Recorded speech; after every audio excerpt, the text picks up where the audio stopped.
अस्सलाम वालेकुम dear students, कैसे हैं? ठीक ठाक हैं। मुझे उम्मीद है कि आप खुश-ओ-खुर्म होंगे। और आज का जो टॉपिक है वो है 9th क्लास का 9.1 एक्सरसाइज। और इस एक्सरसाइज का पहला क्वेश्चन आप यकीनन पहले लेक्चर में समझ चुके हैं। एक दो क्वेश्चन मैं उसको भी ज़रा कर लेता हूँ ताकि वो भी समझ में आ जाए। हमने क्वेश्चन नंबर 9.1 में जो क्वेश्चन नंबर 1 था उसमें क्या फाइंड किया है बच्चों, बताएं ज़रा। Distance formula.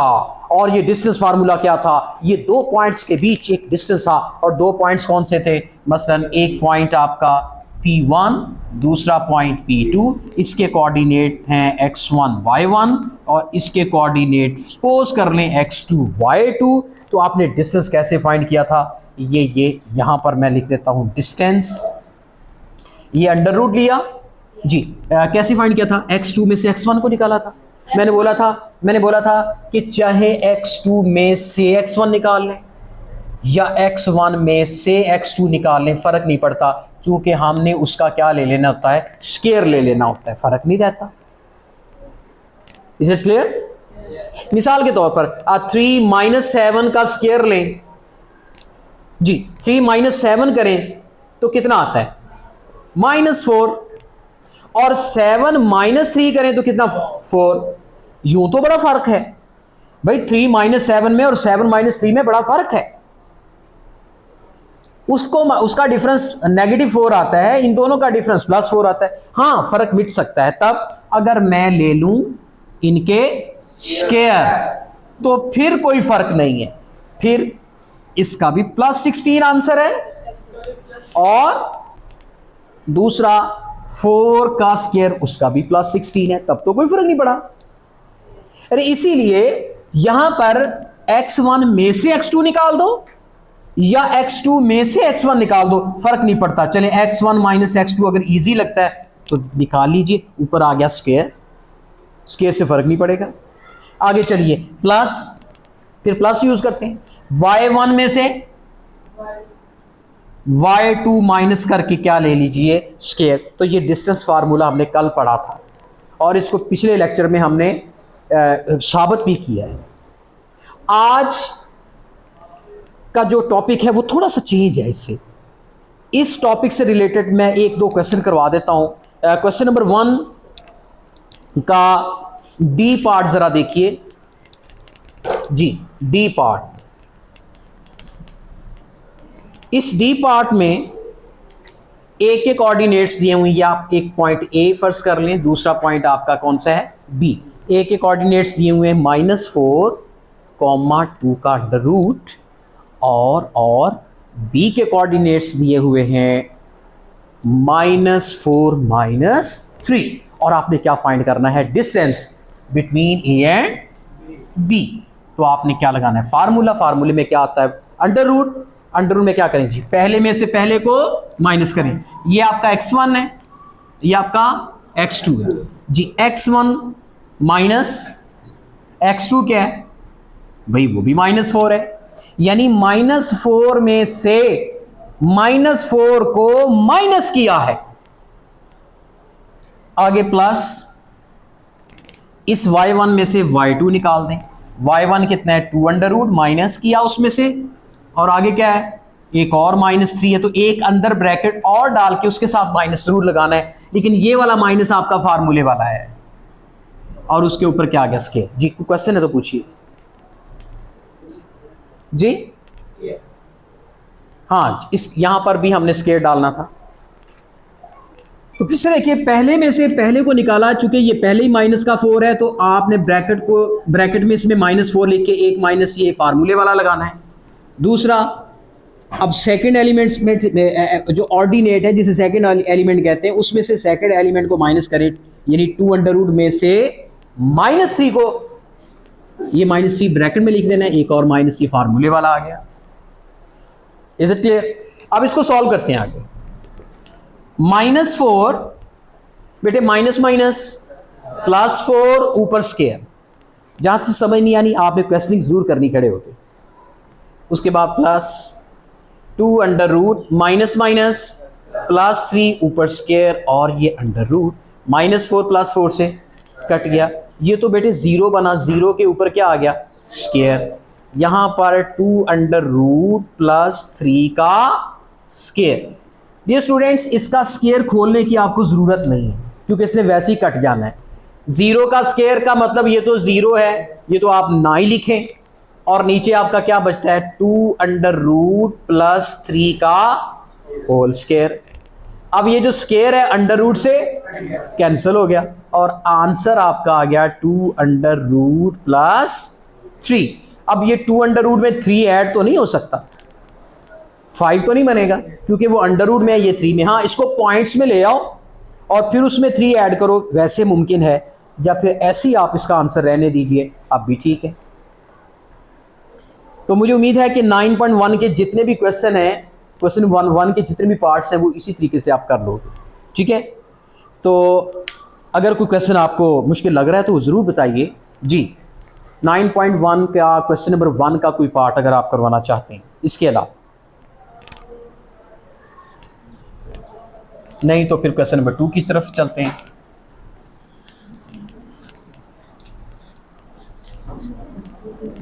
जी चलें क्वेश्चन नंबर 2 की तरफ जी। क्योंकि क्वेश्चन नंबर 1 के जितने भी क्वेश्चन हैं वो सेम पैटर्न से हैं। आई होप सो कि आप कर सकते हैं। मैं क्वेश्चन नंबर 2 की जानब बढ़ रहा हूं। यहां पर स्टेटमेंट उसने दी है, let P be the point on x axis and x coordinate A। चले, मैं आपको इस बात को समझने के लिए मैं कार्टेशियन प्लेन बनाता हूं। इसे कौन सा प्लेन कहते हैं, जिसमें हम x एक्सिस और y एक्सिस को ड्रॉ करते हैं और दरमियान वाले पॉइंट को, जहां पर ये दोनों एक्सिस मीट करते हैं, इसे पॉइंट ऑफ इंटरसेक्शन को क्या कहते हैं, ओरिजिन। और ये दोनों एक्सिस आपस में क्या होते हैं, परपेंडिकुलर। इसे कार्टेशियन प्लेन भी कहते हैं और कोऑर्डिनेट प्लेन भी कहते हैं, कार्टेशियन और कोऑर्डिनेट।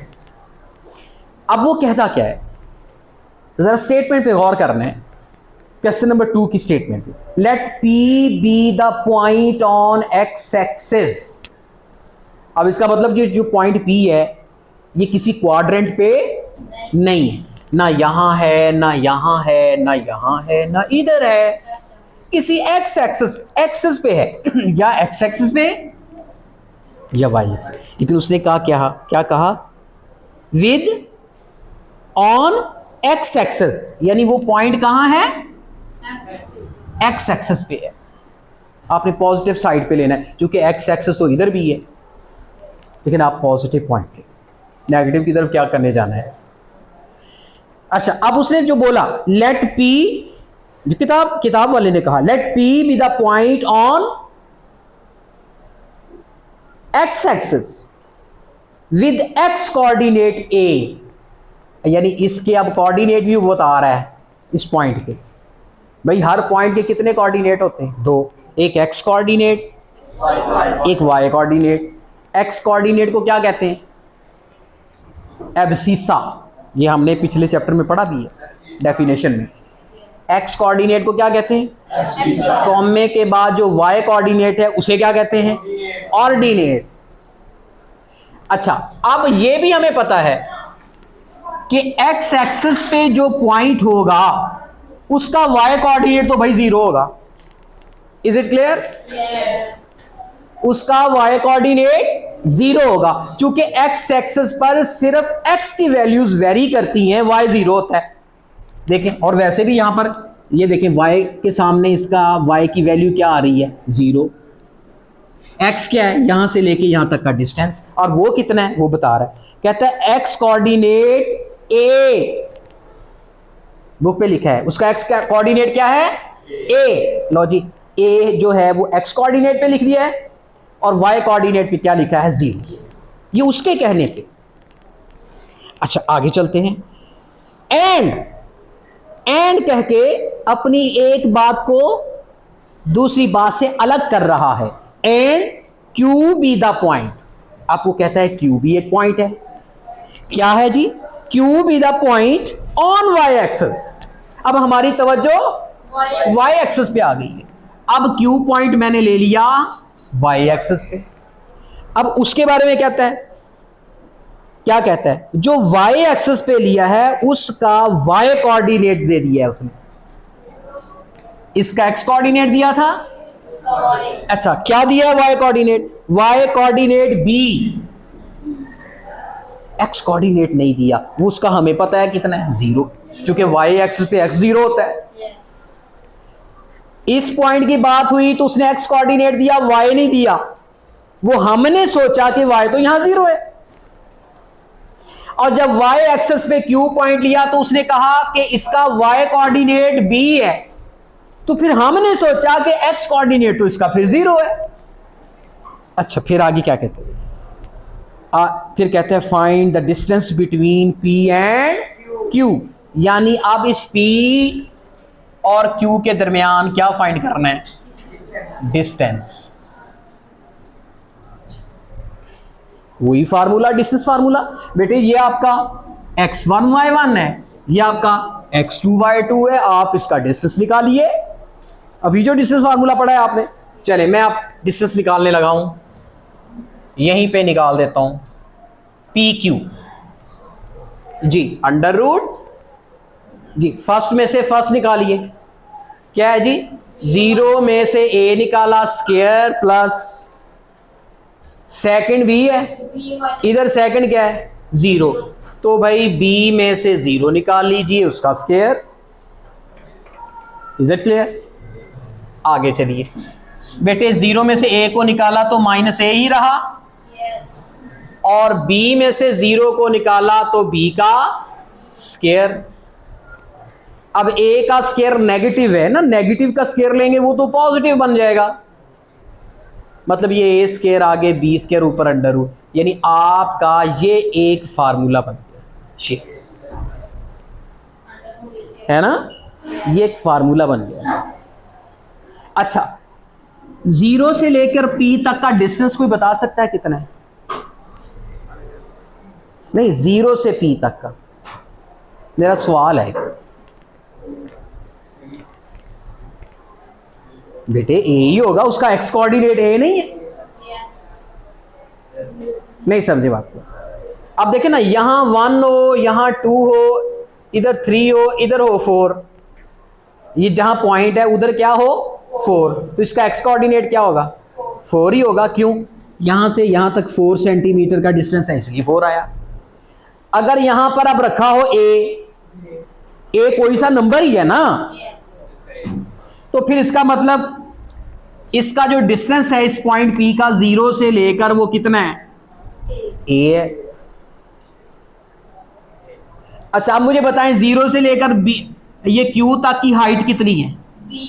ये चूंकि इसका y कोऑर्डिनेट b है तो इसकी हाइट क्या होगी? b। अब पाइथागोरस थ्योरम क्या कहता है? ये एक ट्राइंगल बन गई, यानी एक दूसरे अंदाज से बात को समझा रहा हूं। पाइथागोरस कहता है कि अगर तुम पी क्यू फाइंड करना चाहते हो, ये तो एक हाइपोटेन्यूज है, और हाइपोटेन्यूज कैसे आता है? बेस का square plus perpendicular B square, और ये अंडर रूट किसका डाला है मैंने? फार्मूले का। ये इस तरह करें, आप ये अंडर रूट ना डालें, आप इसका स्क्वायर ले लें। पाइथागोरस थ्योरम कहता है हाइपोटेन्यूज का स्क्वायर बराबर है बेस का स्क्वायर प्लस परपेंडिकुलर का स्क्वायर। तो इसका मतलब इस पी क्यू का स्क्वायर खत्म करना हो तो दूसरी तरफ क्या ले लेते हैं? Under root. ऐसे भी साबित हो गया, ये हो गया ना साबित। अच्छा, अब मैं बिलफर्ज आपको कहता हूं यार a की वैल्यू मैं आपको दे रहा हूं 5, b की वैल्यू दे रहा हूं 3, आप डिस्टेंस फाइंड करो। b3 का मतलब यहां 3 आ गया, a5 का मतलब यहां 5 आ गया, तवज्जो है? अब pq फाइंड करना है, तो इसका मतलब a की वैल्यू कितनी है अब जी? 5, b की जगह पे क्या आ गया? 3, यानी बेस का स्क्वायर प्लस परपेंडिकुलर का स्क्वायर, यानी वो क्या, फिर डिस्टेंस फाइंड हो जाएगा ना। तो 5 का स्क्वायर क्या हो गया? 25 प्लस 3 का स्क्वायर 9, इसको ऐड करके अंडर रूट ले लें, आंसर आ जाएगा। 9 5 कितने होते हैं? 34 का अंडर रूट ले लें। Is it clear? ये आपको सिर्फ फार्मूला मैंने प्रूव किया है, लेकिन क्वेश्चन ऐसे नहीं करने। क्वेश्चन में आपने डायरेक्ट ये वाला फार्मूले में ए बी की वैल्यूज पुट करनी है, बस दैट्स ऑल। मैं इसको करता हूं रेस। मैंने इस फार्मूले को साबित किया दोनों तरीकों से, पाइथागोरस थ्योरम से भी और डिस्टेंस फार्मूले से भी। क्या शो किया? मिसाल के तौर पर क्वेश्चन नंबर 2 के कुछ क्वेश्चंस दे रखे हैं। क्वेश्चन नंबर 2 का पहला पार्ट देखें। ए की वैल्यू कितनी है? 9। बी की वैल्यू कितनी है? 7। लॉजिक डिस्टेंस फाइंड करना है, distance between P and Q. Yes, आप पी क्यू लिख दें। आपने पी क्यू फाइंड करना है। बताओ कौन सा फार्मूला है जी? अंडर रूट जी, अंदर क्या आएगा? ए स्क्वायर प्लस बी स्क्वायर। बस ये फार्मूला लगाना है। ओके, अब ए की वैल्यू कितनी है? 9। तो आपने 9 का स्क्वायर, बी की वैल्यू कितनी है? 7। Under root 9 9 jar 81, 7 7 jar 49। 9 और 1 10, 0 लगा, 1 कैरी। 9 और 4 कितने हो गए? 130 अंडर रूट। ये आपका आंसर आ गया। आप इसको पॉइंट्स में ले आए, आप इसको फैक्टराइज कर लें एज यू विश, जो आपकी मर्जी है। अब ये जितने भी क्वेश्चन है जहां ए और बी की, अब मैं एक अंडर रूट वाला कर देता हूं। 5th पार्ट देखें। 5th पार्ट में कहता है ए 2 का अंडर रूट है और बी 3। आपने पी क्यू फाइंड करना है। पी क्यू किसके बराबर है? ए स्क्वायर प्लस बी स्क्वायर का अंडर रूट। आपने जस्ट ए की वैल्यू पुट करनी है, उसके बाद बी की वैल्यू पुट करनी है। Under root square under root से कट गया, 2 3 का स्क्वायर 9, ये बन गया 11 का अंडर रूट। ओके, तो डिस्टेंस दो तरीके से हमने निकाला है। एक तो ये वाला फार्मूला लगा के, दूसरा वो वाला जो पहले में से पहला। लेकिन वो डिस्टेंस तब फाइंड करना है जब एक लाइन के 2 पॉइंट्स दिए हों, पी और क्यू, और उसके कोऑर्डिनेट्स दिए हों, x1 y1 और दूसरा x2 y2। तब डिस्टेंस फाइंड करने का वो फार्मूला है। ऐसी है ना? कौन सा फार्मूला है बताओ अबू बकर, बताओ। अगर एक x1 y1 हो, दूसरा कोऑर्डिनेट x2 y2 हो, अब डिस्टेंस कैसे फाइंड करना है? जी, अब क्या करना है? उसी तरह अंडर रूट उसी तरह आना है।